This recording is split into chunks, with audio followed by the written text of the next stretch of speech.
Hallo en welkom terug by Leeflig. Iemand het eendag gesê, kinders in dieselfde gesin is soos koekies uit dieselfde deeg, net verskillend uitgedruk. En ons ken mos almal hierdie verskillende vormpies, 'n sterretjie en 'n hartjie of 'n effense skewe dinosaurus. En ek moes dadelik lag want ek het geweet dis 'n perfekte manier eintlik om geboorteorde te beskryf.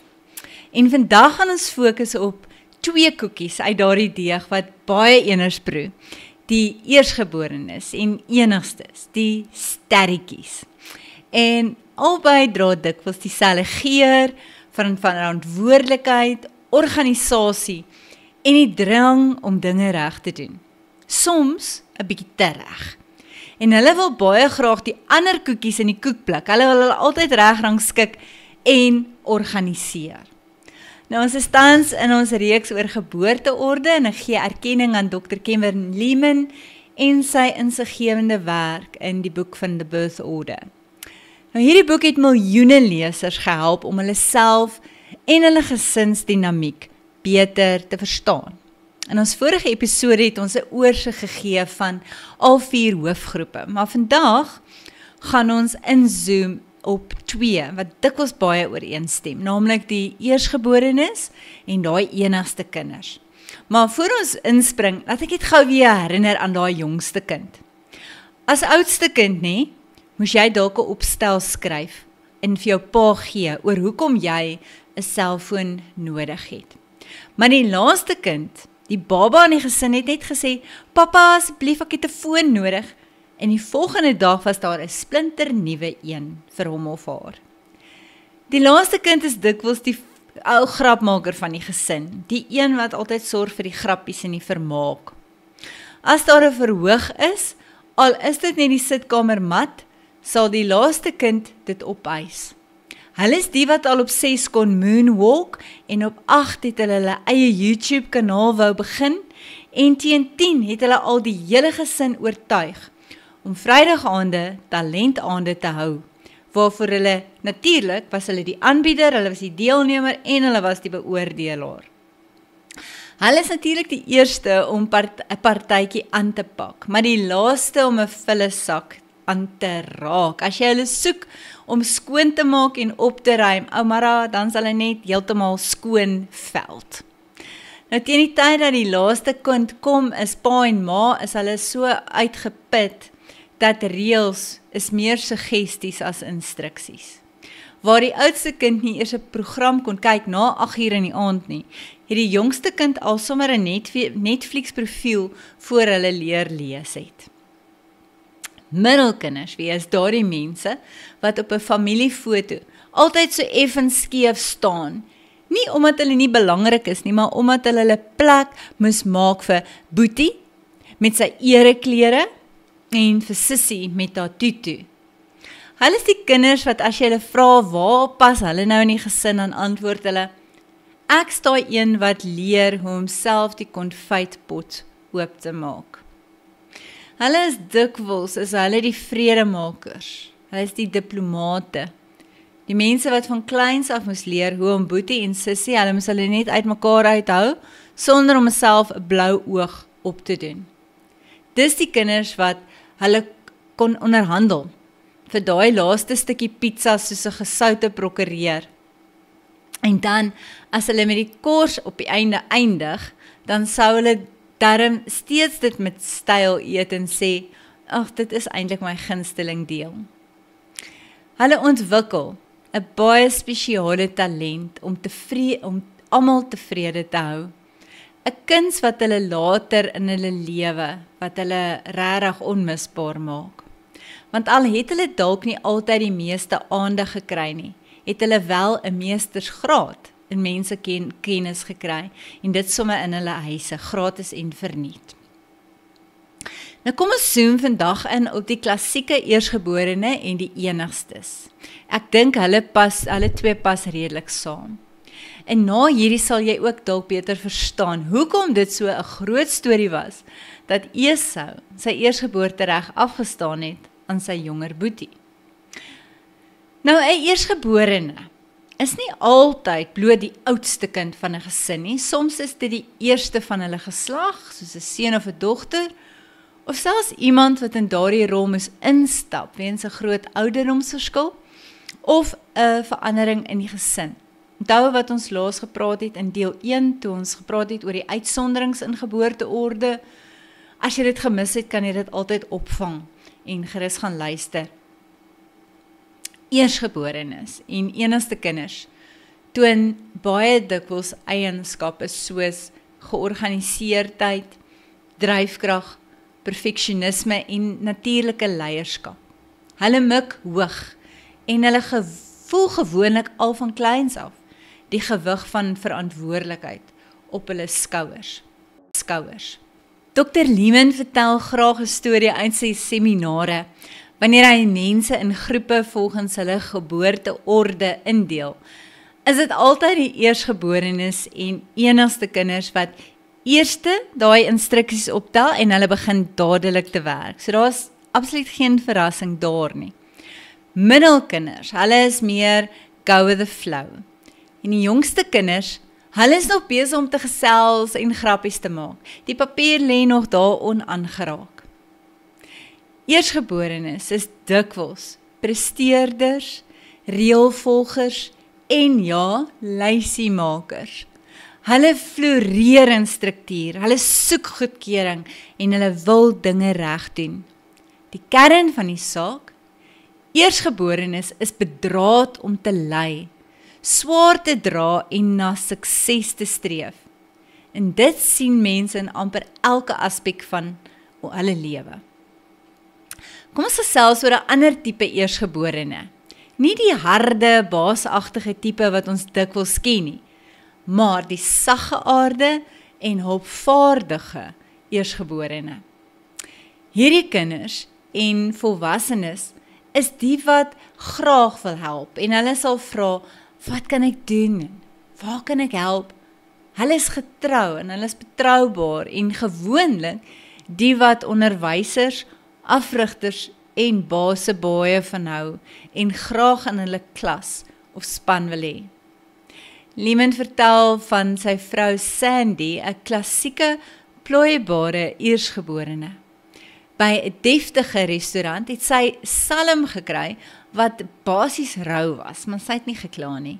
Sy het net geglimlag en so om die randjies het sy geëet, totdat haar man self iets gesê het. Dis die hart van 'n plooibare eersgeborene.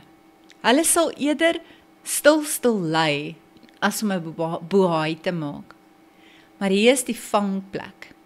Juis omdat hulle so hulpvaardig is, word hulle maklik misbruik. Baase laai ekstra werk op hulle, gades verwag te veel van hulle en uiteindelik bou al daardie stil verontwaardiging, dit bou op en dit bou op, totdat dit op 'n punt heeltemal net ontplof. As jy dus 'n plooibare eersgeborene is of een liefhet, wees sag met daardie mooi hart. Moet nooit hulle goedheid met swakheid verwar nie. En as jy self so een is, onthou, dis oukei om jou stem te gebruik en soms selfs dik te maak. Jy hoef nie die hele wêreld op jou skouers te dra, net omdat jy die oudste is nie.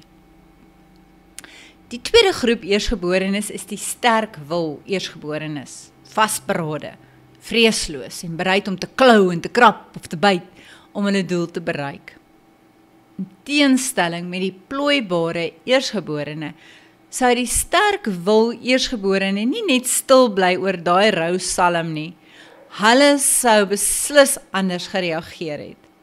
Hulle sou verseker die kelner nader geroep en gewys het op die rou vis.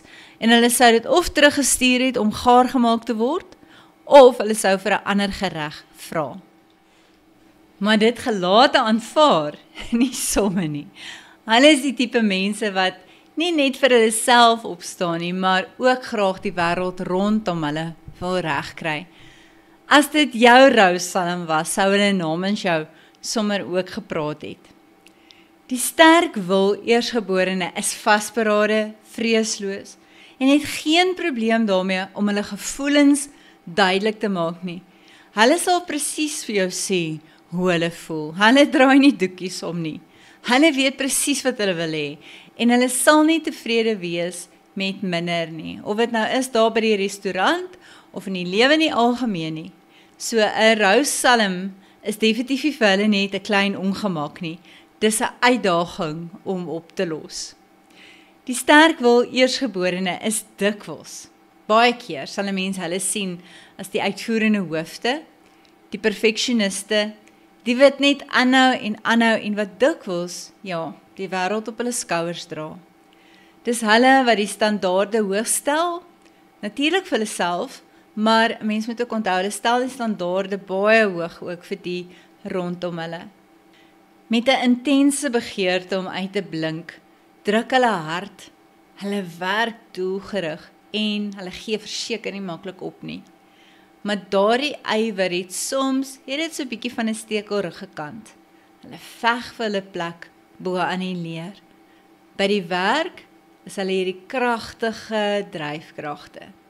En dan by die huis, veral op vakansie, dan wys hulle dalk vir 'n paar dae daai meer ontspanne kant, totdat dit amper tyd is om terug te gaan huis toe en dan word daai bekende werkgesiggie, daai masker word weer opgesit.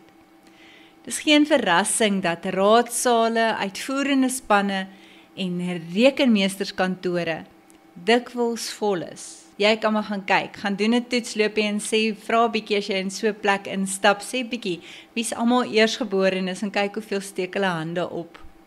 Hulle floreer in gestruktureerde, veel eisende omgewings en hulle bring dikwels ongelooflike fokus en absolute presisie na alles wat hulle aanpak. Of hulle nou 'n belangrike vergadering lei en of hulle 'n manuskrip met rooi pen deurgaan, hulle oog vir detail is legendaries en soms is dit 'n bietjie intens.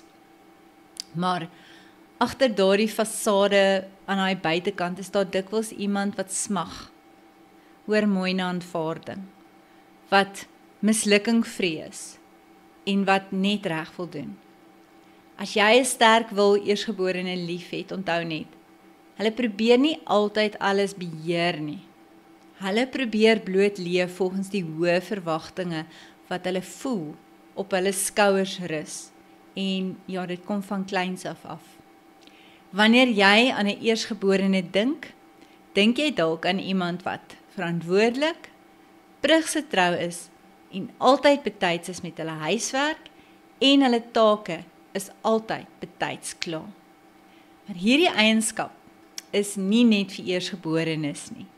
Daar is nog 'n groep. Nog 'n groep wat dikwels met dieselfde kenmerke uitgeken word en dit is, die enigste kinders. Hulle deel daardie selfde fokus, daardie gevoel van verantwoordelikheid en die neiging om perfek te wil wees. Maar hulle bring ook 'n paar unieke eienskappe van hulle eie mee. Die enigste kind is op baie maniere eintlik 'n super enigste kind met 'n bietjie ekstra glans.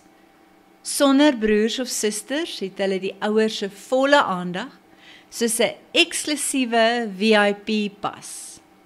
Met daardie intense fokus kom natuurlik ook groot verwagtinge. Soos eersgeborenes is hulle dikwels verantwoordelik, georganiseer en selfgedrewe. Maar hulle kry ook nie kans om kind wees te deel nie, want hulle is dikwels hulle eie speelmaat en vriend. Hulle moet hulle self maar vermaak. Hulle moet hulle self besig hou. En dan omdat daar geen kompetisie of afleiding in die huis is nie, leer hulle vinnig om gemaklik met volwassenes te gesels.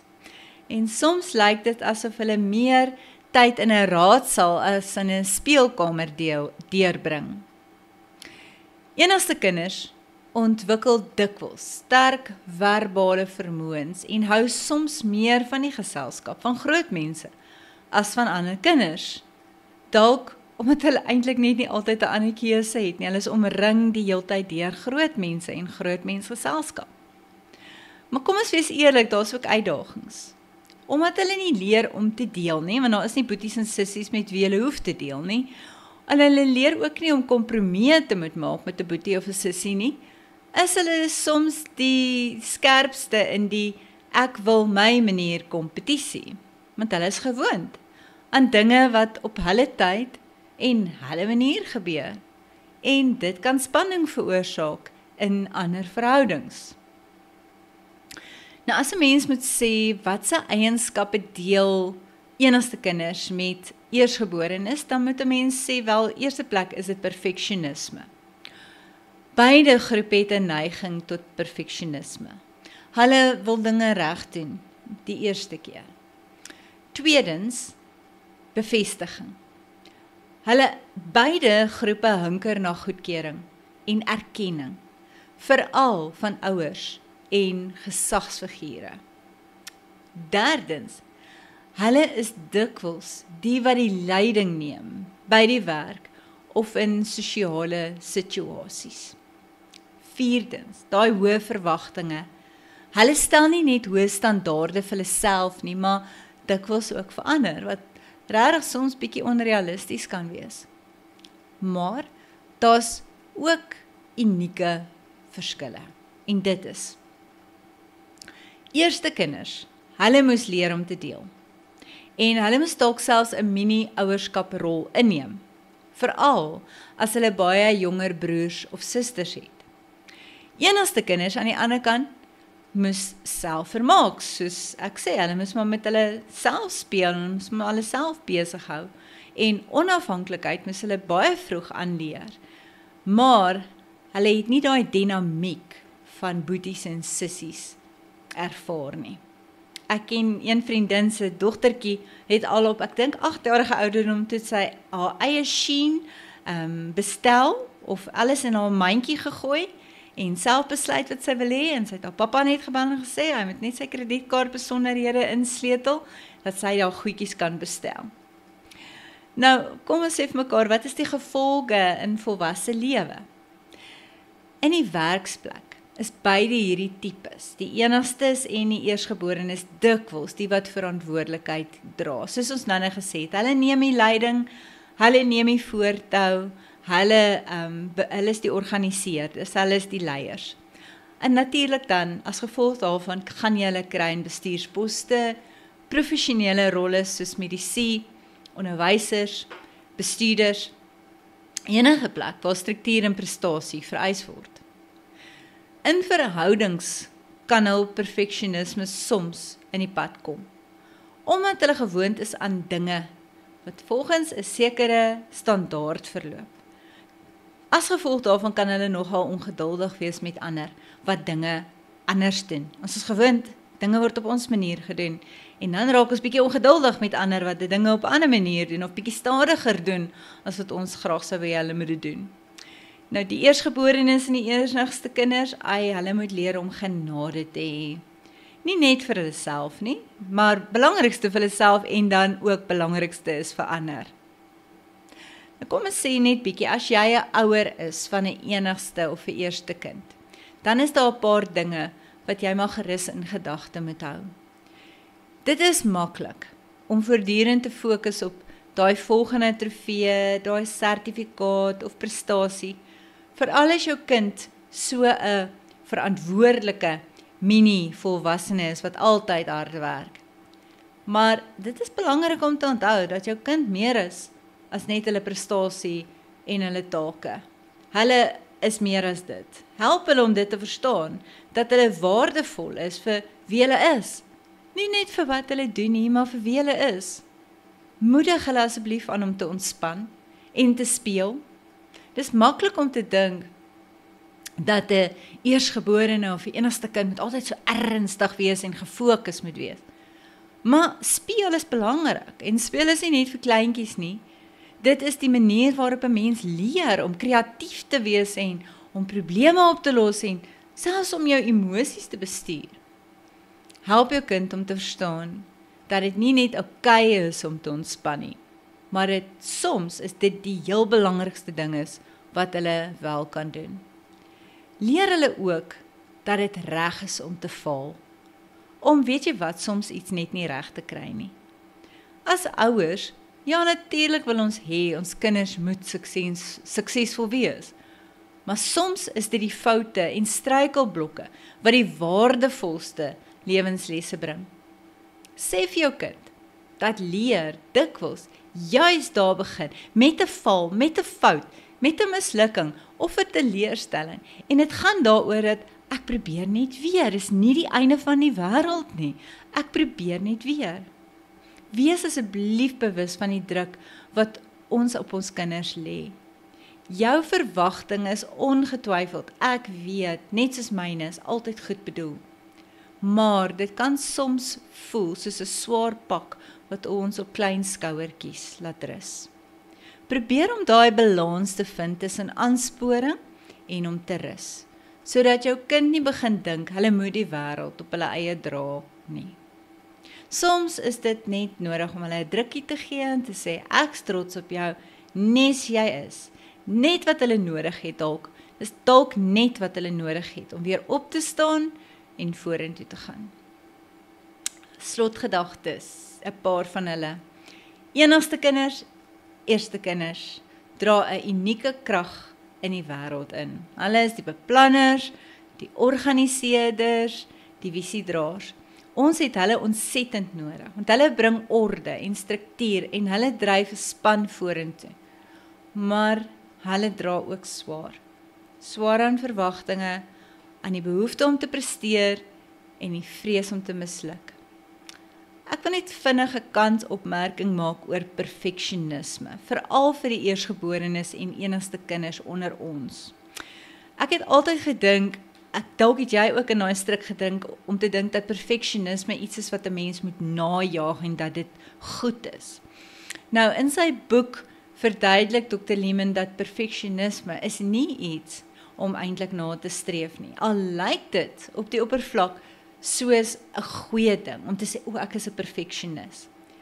Perfeksioniste is dikwels regtig baie gedrewe, maar hulle is ook geneig om hulle self genadeloos te oordeel, wanneer dinge nie perfek uitwerk nie. En hulle stel onrealistiese standaarde, nie net vir hulle self nie, maar ook vir ander, en wat dit kan lei tot frustrasie en uitbranding en selfs probleme in verhoudings. Baie keer juist daai perfeksionisme, dit maak regtig die lewe vir jouself ongelooflik moeilik. En dit maak vir mense wat saam met jou lewe eintlik op die einde onhoudbaar. Lehman wys daarop dat perfeksionisme dikwels gewortel is in daai behoefte aan aanvaarding en liefde.